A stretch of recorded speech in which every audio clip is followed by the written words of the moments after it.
Hey, it's Amanda Hill again, licensed mental health therapist. Today I wanted to talk a little about overthinking in bed at night.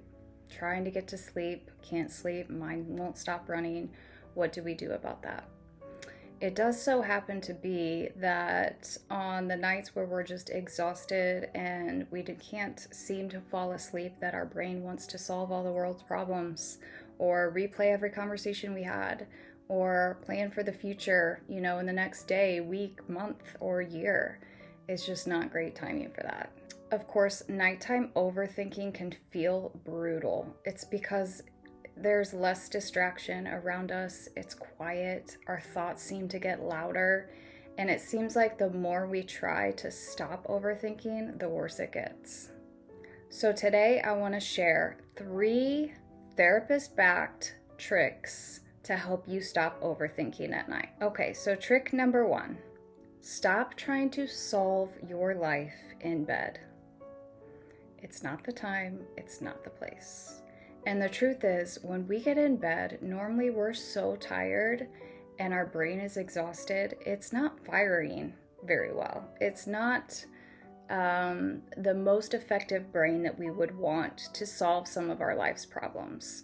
So when you sit in your bed and you lie there and think about the ways in which you need to fix X, Y, or Z, you're actually working with maybe 3/4, half of your actual brain's capacity to help you resolve those issues. Because you're in a state of exhaustion, it's not going to get you anywhere. When we're tired, we're lonely, we're anxious, our brain actually starts to be more threat focused. And that is not what we want to happen at 1 a.m. as we get into this catastrophic way of thinking. So instead of trying to solve everything, I want you to focus on and repeat this thought. This is a nighttime thought. It is not necessarily a truthful thought. When you do that, you're making the distinction between what really is important in that moment and what isn't. You don't need to solve your future at midnight. You need to calm your nervous system.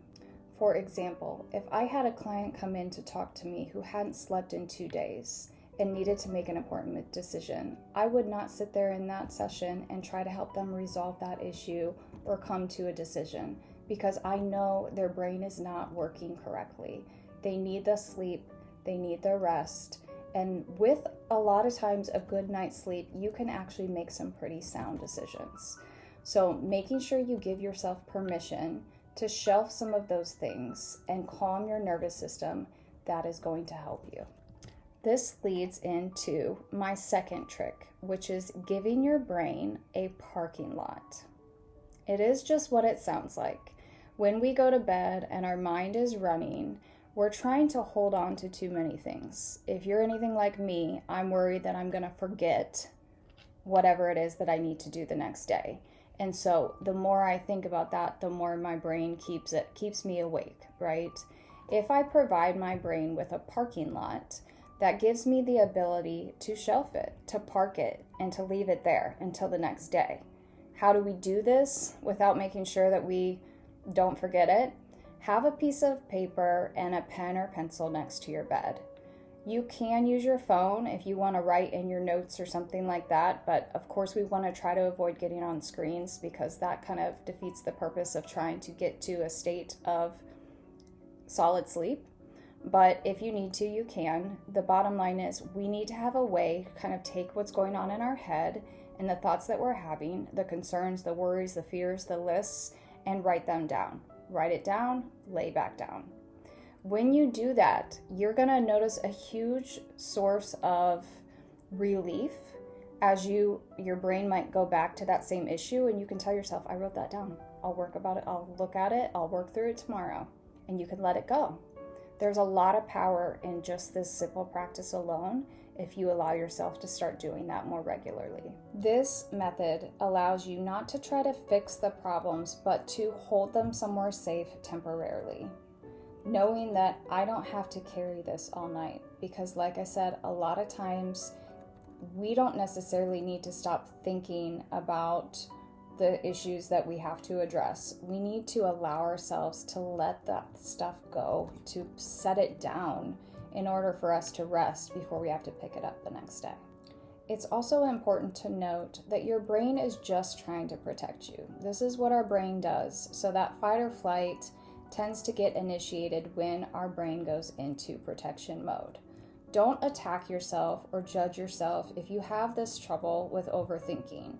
Rather, thank your brain for letting you know, but convince it, show it that you are safe and that it's okay for you to go to sleep.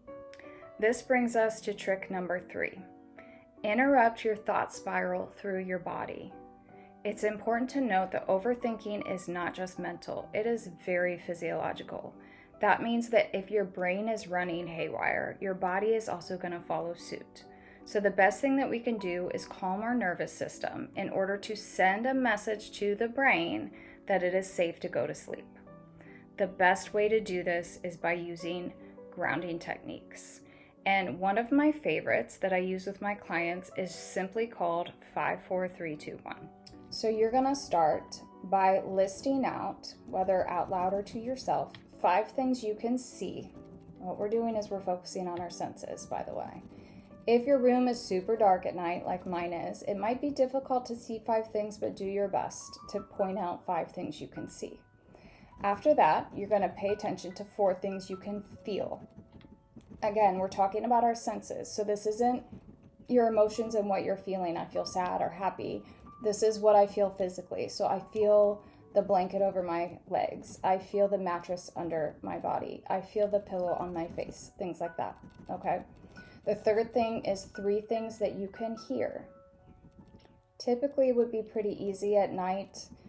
If you're sleeping next to someone, you might hear them breathing or snoring. If you have a noisemaker, you hear that, a fan, animals outside, kids in the other room, whatever it might be. 3 things that you hear. And then it's going to be 2 things that you can smell and 1 thing you can taste. You might find that you sit there for a minute and you're like, what am I tasting or what do I smell? That's okay. Take your time with it, because what we're doing is we're taking the thoughts up here that are running around like crazy and forcing them to stay present in the moment and focus on what is around us and our senses, which then sends the signal to your body that it doesn't need to be in a state of fight or flight and that you're in a safe space. So take your time doing this. Why does this work, you might wonder? Well, anxiety tends to paint imagined pictures for us or put us into some sort of imagined future, where grounding tends to keep us in the present. And that's what we're really wanting to do, is stay present. Another technique that you can also use if you would like is to put 1 hand on your chest and 1 hand on your stomach and breathe slowly and intentionally. When you do that, again, you're taking your brain from focusing on all of the what ifs and transitioning over to focusing on the present, on your body, on your breathing, on your movement in those breaths. And that does send that physiological signal to your brain that it can rest. We're not forcing sleep, we're just creating safety. And when we do that, you notice a world of difference and everything comes easier when your nervous system doesn't feel like it's under attack.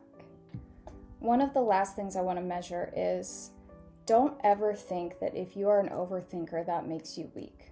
The truth is, a lot of people who think or overthink at night are very emotionally attuned, highly responsible, caring people. There's nothing that is wrong with you if you're an overthinker at night.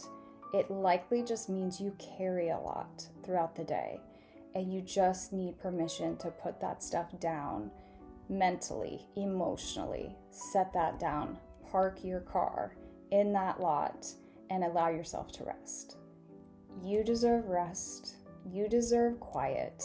And you do not have to solve all the world's problems in bed before you go to sleep at night. If this message was helpful for you in any way, please feel free to share it. Coming from someone whose brain also feels like it's on full-time employee mode at night sometimes, I totally get it. I think we all struggle with this, and we can all work to be better so that we are healthier and happier versions of ourselves for the future.